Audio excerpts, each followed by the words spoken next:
So some time ago, we talked about the fact that folks at Blender are currently working on Blender for mobile, which is a very interesting idea, as this is going to allow creators that work with mobile devices to be able to work with Blender regardless of the device that they have, as they're currently looking at creating support for both mobile devices, tablets, and also VR. And something that we've not seen a lot of, especially for those who work with mobile devices or for those who work on the web, is a modeling tool that runs entirely on the web. And today we have something that is very interesting, which is built on 3D.js that will allow creators make their models on the web and edit them easily. And I would like to consider this as a light version of Blender that you can absolutely ride with if you're looking for a simple tool that you can use to do basic modeling and editing of your models on the go. And this is KoCraft. And KoCraft is an open source 3D modeling tool that is built on 3D.js, which allows you to do your very basic modeling and model review on the web. And of course, for those who like to explore this, you can simply go ahead and check out their GitHub, or you can simply go over to the link in the description that will bring you right here where you can start doing your modeling.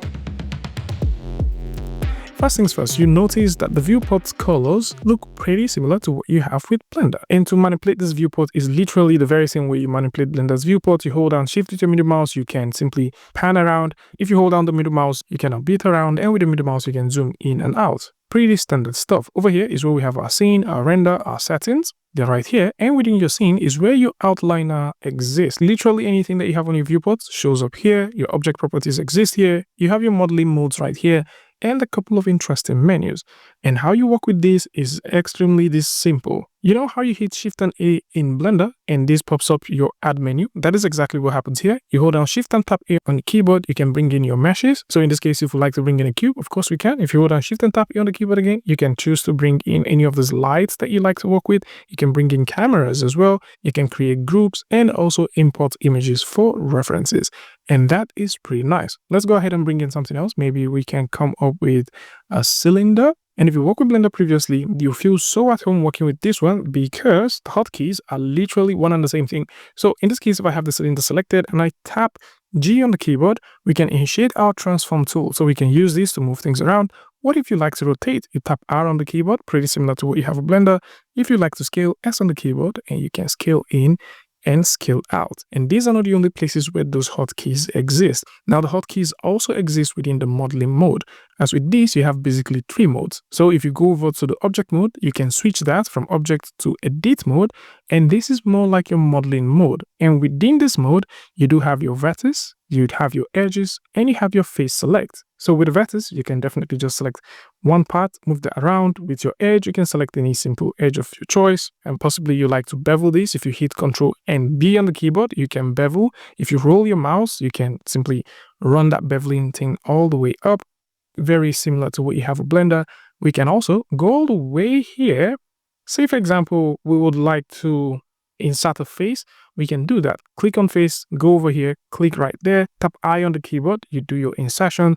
Pretty nice. If you have this selected, tap E on the keyboard.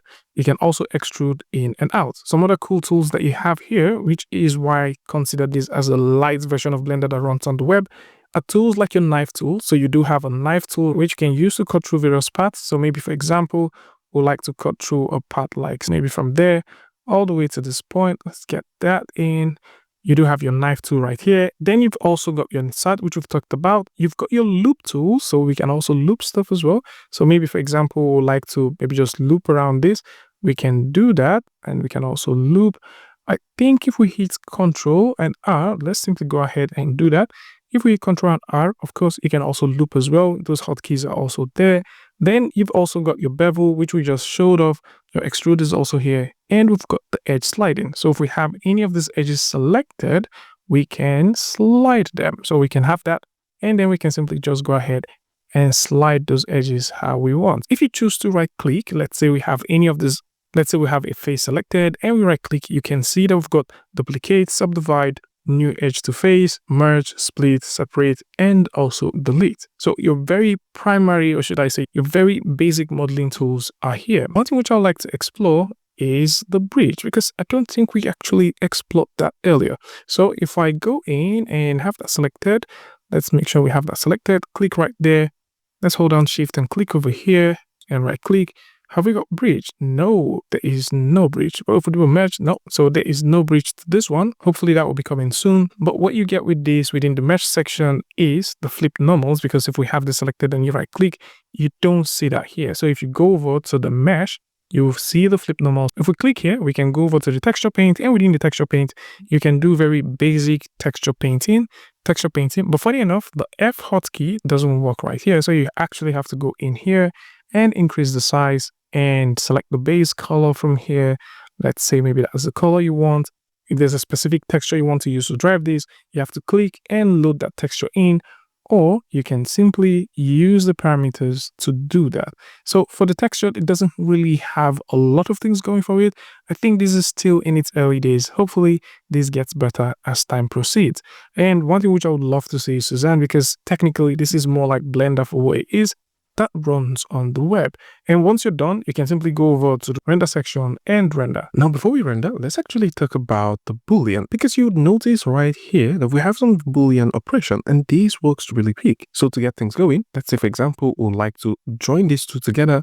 How Boolean is this simple. We have to click on the Boolean first, which is in this case the union. So I can click on the first one, hold down shift, click on the second one, press the enter key, and we have it. And right here, you'd notice they'll have one gigantic object. What if we like to do a difference and stuff like that? Of course, we can also do it. So in this case, I'm still going to move this over to this point. Click on any of this, difference or intersect. So in this case, we're doing difference, so I can have that selected. Click on the first object, click on the second object, press the enter key, and that way that we have a quick, nice, clean Boolean. So it's going to be a very useful tool for anyone that wants to do quick Boolean stuff, maybe on the train, on your tablet, on your phone. You've got this 3D model, you want to quickly Boolean stuff. Instead of looking for an app that can actually do that, or wait for when you get on the desktop, you can easily use this and do it really quickly. On the other hand, a few things to keep in mind is right here, we've got different kinds of snappings. And just in case you like to join multiple objects, you can. So I can have this object selected, have this other one selected, right click, and I can join them. And you notice it's still the same Ctrl J like you have with Blender. And once we have this joined, and maybe, for example, we like to move things around, this is where the gizmo is. And if we like to set the origin, of course we can. If we simply right click, we can simply set the origin like this. And for those who like to do an automatic UV unwrapping, you can do that as well, as all you need to do is click on auto UV unwrap to unwrap the UV. But the funny thing is, even with the UV unwrapped, you can barely see it, because if we go over here, we don't have anything to show off the UV unwrapping, and we also don't have anything to show off the UV unwrapping from here. And if you like to import stuff or export stuff, you can either do that with the GLB, GLTF, OBJ, ST, STL binary, or USDC. So this is it. This is one interesting tool that is now available for anyone that is looking for a quick and easy tool that they can use to do a few modeling touch-ups on the go, or possibly you spend a lot of time on your tablet or maybe on a device that actually hooks up to the web, and you're looking for a tool that you can easily use to edit models on the go. Then this is definitely going to come in handy in that regards. So this is it. Tell me what you guys think about this one in the comment section, and until I see you guys in the next one, peace.